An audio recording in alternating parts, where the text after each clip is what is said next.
Assalamualaikum warahmatullahi wabarakatuh.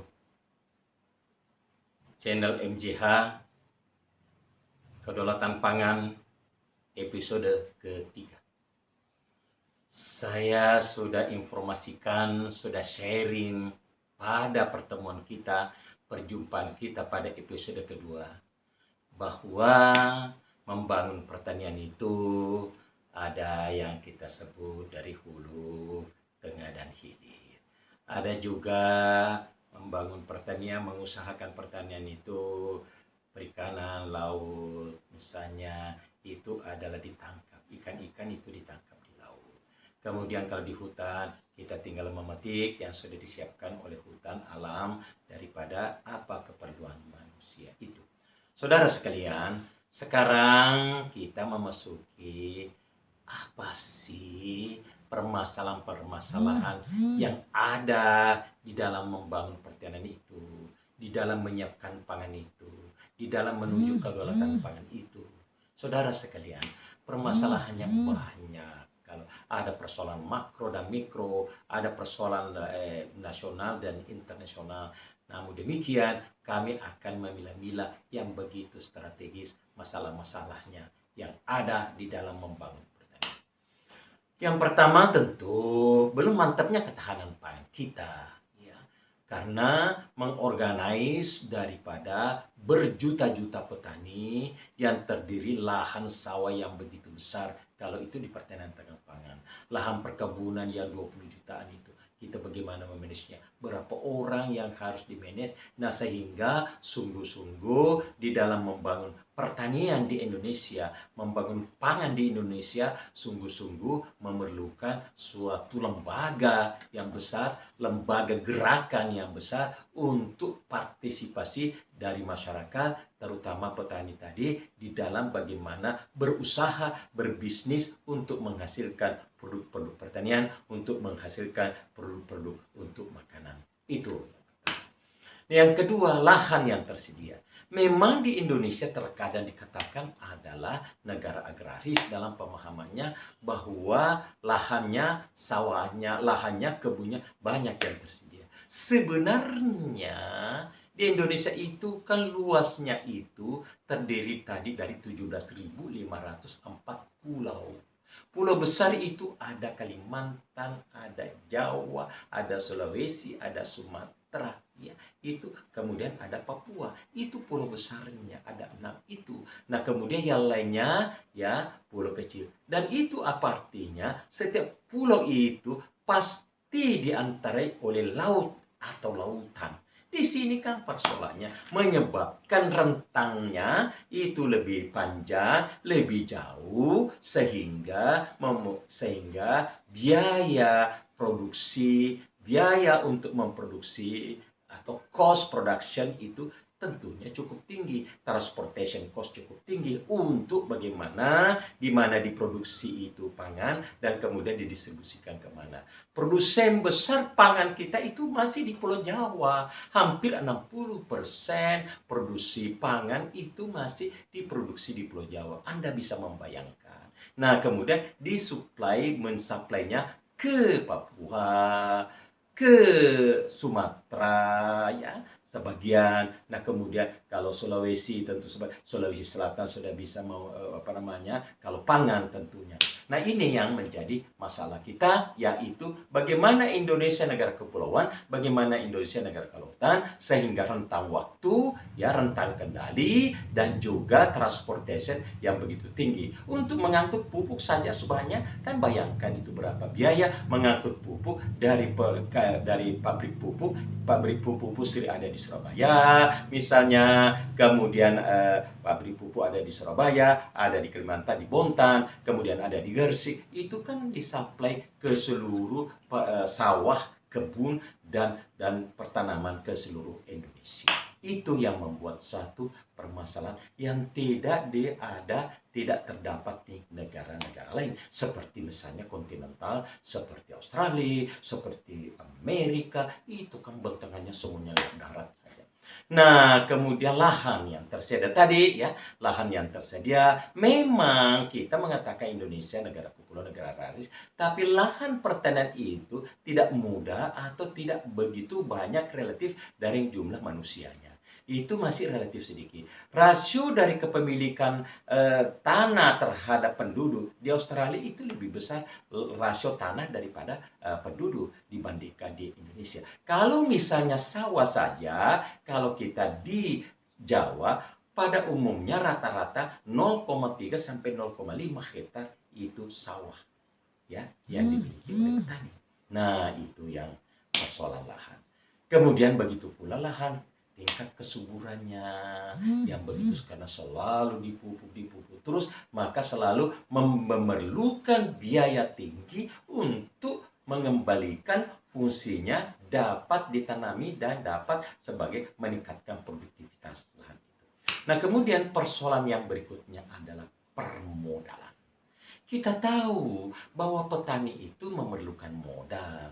Kelapa sawit untuk bertanam memerlukan modal, untuk peramajaan memerlukan modal, untuk pemeliharaan memerlukan modal. Kalau di pertanian sendiri, kira-kira biayanya untuk 1 hektar bertanam padi itu 3 juta per 3 juta rupiah itu dibeli bibitnya, dibeli pupuknya, pengolahannya, kemudian pengolahannya maksud saya menyewa mekanisasi atau membeli traktor sendiri, itu ya biayanya semua dengan tenaga kerjanya, memelihara dan lain-lain itu.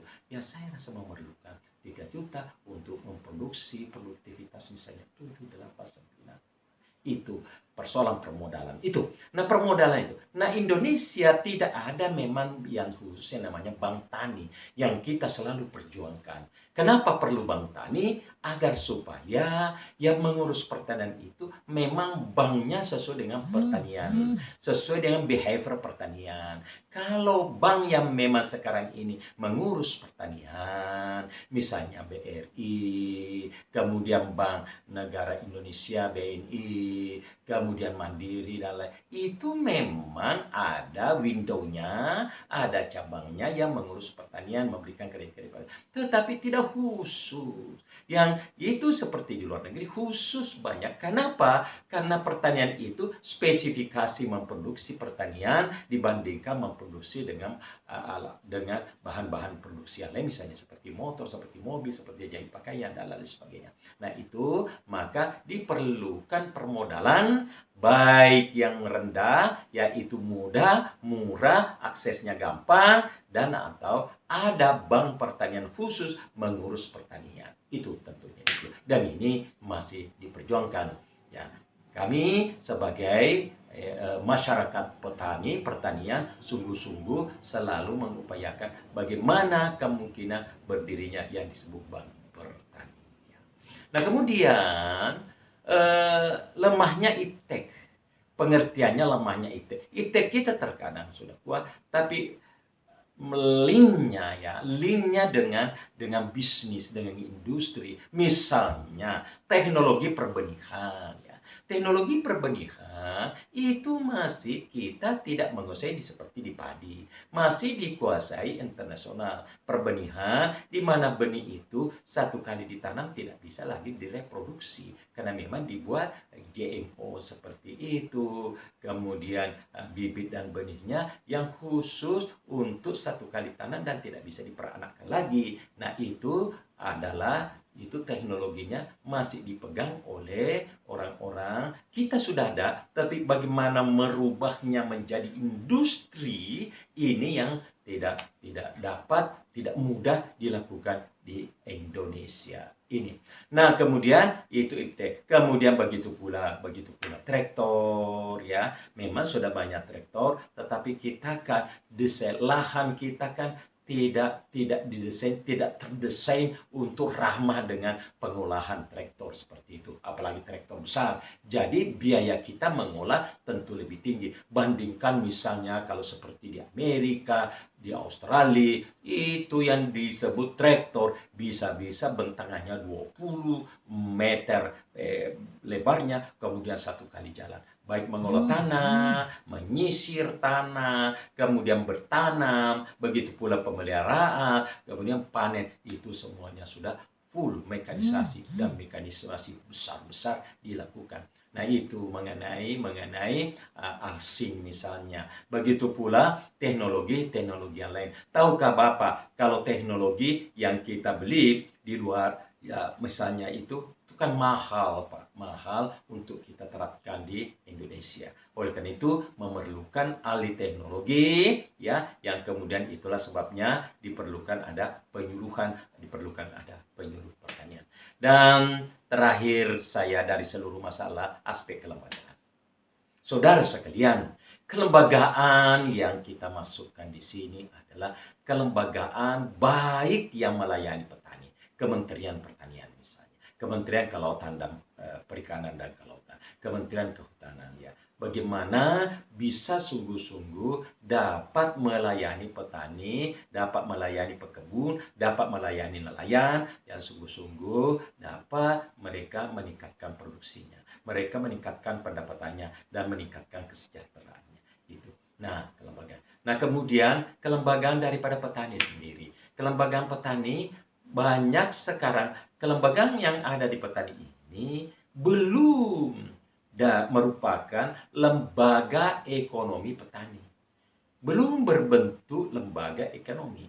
Belum berbentuk seperti koperasi dan lain. Tetapi masih berupa kelompok tani. Kelompok tani itu kan merupakan kelompok kerja. Memang ada misalnya dia berubah menjadi gapoktan dan dibuatkan juga anggaran dasar anggaran rumah tangga, tetapi dia tidak efektif sebagai pebisnis, sebagai kelompok bisnis, ya. Nah, itu yang masih terasa. Artinya belum begitu efektif dengan kelembagaan. Nah, memang kita persoalan kelembagaan memang memerlukan waktu, memerlukan kesabaran, dan setiap periode kepemimpinan daripada negara, proses kepemimpinan kementerian itu memerlukan kesabaran untuk melahirkan daripada lembaga ekonomi petani. Jadi bukan lembaga sosial petani, bukan lembaga kerja petani, ya, beda sekali.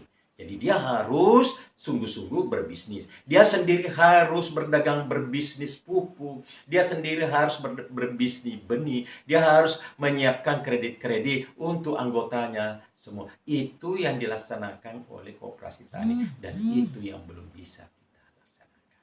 Nah, kemudian itu yang dulu saya sampaikan. Ada kita bahas 6 permasalahan pada kesempatan ini, dan kesempatan berikutnya kita akan lagi bahas lebih jauh bagaimana kelanjutan dari permasalahan-permasalahan sampai berjumpa pada episode keempat yang akan datang. Demikian, wabillahi taufiq wal hidayah. Wassalamualaikum warahmatullahi wabarakatuh.